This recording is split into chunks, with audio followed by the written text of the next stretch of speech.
This dunya is just a sneak preview of what's to come. Money, love, food, entertainment, and so on. None of these are the film, they're just the trailer. Samples of a far greater story yet to unfold. Allah subhanahu wa ta'ala allows us to taste a drop of paradise now, to motivate us to obey Him, to serve Him, and to keep walking the road that gets steep. The word dunya comes from the Arabic word lowly, like a sample of what's to come. And just as He gives us previews of the reward, He gives us previews of punishment, pain, heartbreak, separation, darkness, samples of what disobedience ripens into. So we turn back before it's too late. Imagine arriving on the Day of Judgment with no idea of what punishment felt like. Would you not cry, "Why weren't we warned?" We were. Every ache, every tear, warnings wrapped in mercy. But the truly intelligent realizes something deeper. These previews aren't the point. Just as dunya is a signpost, heaven and hell are signposts too, pointing to the one that made them. It's like a parent motivating a child to study by giving them sweets. When they're young, they think the sweet is the reward. When they mature, they realize the real gift was the education. The sweet just helped them get there. And the wise realize the company of their parents was what they sought all along. So yes, the rewards in this world are good. Jannah and paradise are greater, but the company of Allah subhanahu wa ta'ala is greater than anything you can imagine.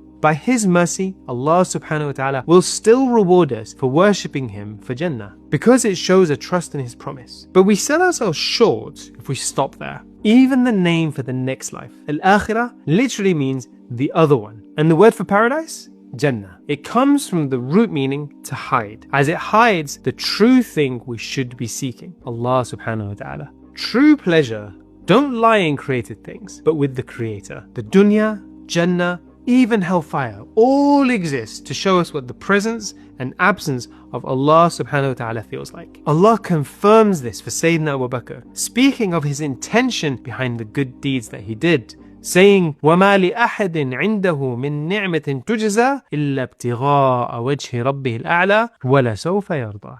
He didn't do this in return for anyone's favor, but only seeking the face and countenance of Allah subhanahu wa ta'ala. And indeed, He will be pleased. The wording is precise. He didn't seek any favors. He only sought the company and presence of Allah subhanahu wa ta'ala. That is where pleasure lies. And here's the final secret. Allah's company is not confined to the next life. You can experience it here. And once you do, you will only want more. So enjoy the gifts, but don't be owned by them. Flee the warnings, but don't be paralyzed by them. And keep aiming for Allah's countenance, for that is the true destination.